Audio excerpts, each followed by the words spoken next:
Hi guys, welcome to Kids Connect.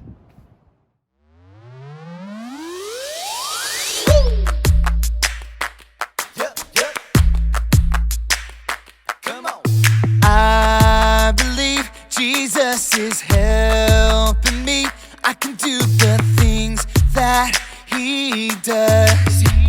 I can love like Jesus. I believe His light can shine through me. I can do the things that He does.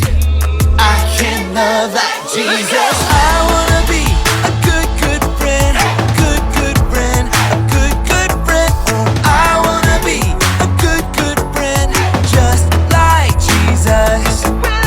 With His help, I will forgive, I will forgive, I will forgive. Oh, with His help, I will forgive, just like Jesus.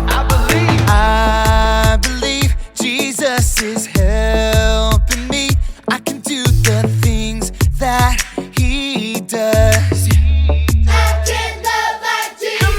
I believe His light can shine through me.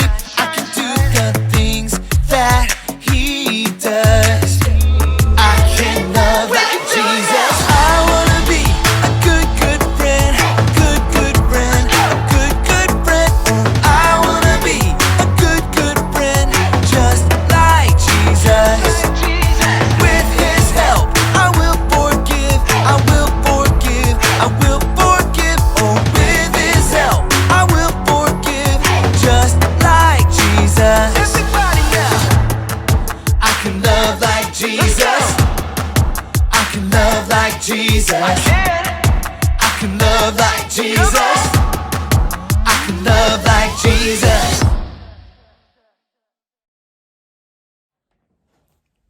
Hi everyone, Kids Connect looks just a little bit different now that we're back in person. But we still want to share Jesus with you every week online. So check back every Monday for new Bible lessons. Here is what we're learning about this week. The Bible.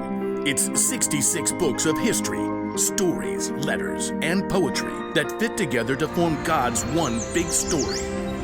The epic adventure of how He created us and loves us so much that He made a way to rescue us. As we travel through the Bible, from Genesis to Revelation, we discover people who met God and found their lives changed forever.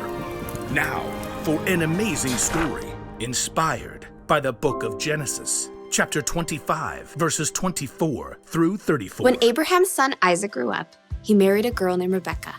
But it didn't seem as though they'd be able to have children. Please, God, give us children. But God answered Isaac's prayers, and Rebekah became pregnant with twins. Isaac, I'm pretty sure they're having a wrestling match in here. Oh, definitely boys. Rebekah asked God about the struggle she could feel. He told her, 2 nations are in your body. One nation will be stronger than the other. The older son will serve the younger one. When it was time for the babies to be born, they came out fighting. Esau was born first. He came out with a strong set of lungs and a head full of red hair.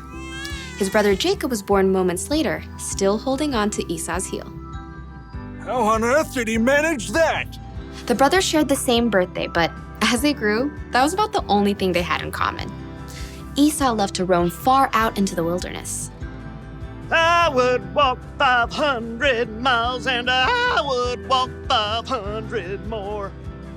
Jacob preferred the comforts of home. The sun is so hot. I'll just take a little nap in the tent. Esau loved to hunt wild animals. That is one excellent wildebeest. Jacob preferred a different type of hunting.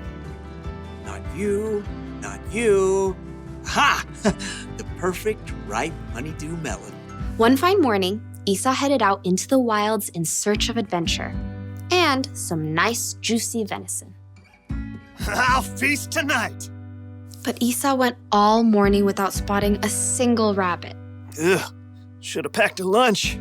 In the afternoon, he tracked a deer for hours, but he missed his chance as the deer sprang away. Ah!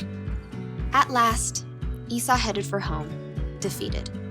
He was tired and irritated and so hungry he could eat an entire woolly mammoth. Must eat food. As Esau neared camp, a delicious smell wafted out to greet him. Food! Jacob had been home all day, resting and plucking his favorite herbs from his garden. A little coriander, some dill. As evening approached, Jacob used his savory herbs to whip up a tasty red lentil stew and a batch of fresh, buttery bread. This will crisp up nicely on the hot stones. By the time Esau had arrived in camp, Jacob's stew was simmered to perfection, and the bread was hot and crusty. Food! Food! Esau lunged for the stew cauldron, ready to grab a bowl, but Jacob blocked his path. Not so fast. Step aside, I'm hungry. Clearly. Just let me have some of that red stew. Certainly. Esau tried to dive for the stew pot again. Just one itty-bitty thing. What? Well, first, give me the rights that belong to you as the oldest son. Esau spent more time listening to his stomach than his brain. So in that moment, his stomach won out. Look, I'm dying of hunger. If I die, those rights are pointless anyway. Now give me that stew. Esau sprang forward once more. Promise to give me your rights. Fine. Fine what? Fine, I promise. Promise what? I promise to give you my rights as the oldest. Cool. Help yourself. Jacob stepped aside as Esau hurled himself at the stew pot. Stew! Esau happily gorged himself on rich stew and fresh bread. But as his stomach filled up, he had time to stop and think again. Esau had just traded the rights of a lifetime for a meal that would only last him a few hours.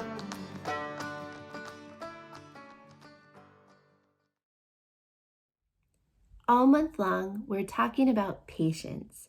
Patience means waiting until later for something you want right now. And sometimes when we choose to not be patient, we lose out on something big, kind of like what happened in the Bible story we just heard. In fact, let me talk about this for a second. Our memory verse this month is about patience. It's Psalm 27:14. Let me read it for you. Wait for the Lord. Be strong and don't lose hope. Wait for the Lord. I was thinking about it, and I would guess that Esau really regretted trading something so big for a bowl of stew. And I'm sure it tasted really good, but it wasn't worth it in the end. Because Jacob played a really big part in God's great big story. In fact, Jacob was part of the family line that eventually led to Jesus. All of that could have been Esau's if he would have just been patient. So, the next time you're faced with waiting for something you really want, choose to be patient.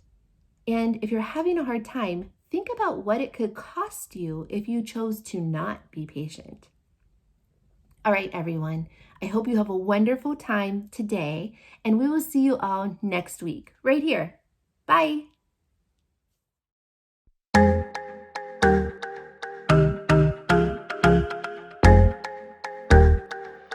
Sometimes it's hard to wait for all the things that I want. Sometimes I kinda feel like it's just taking too long to get the things I want, what I think I need, but I know you know what's best for me. I'm gonna live what I believe. I'm gonna wait 'cause I know you're still working.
that you're working it out. I'm gonna hold up, slow down. I'm gonna trust that you're working it out.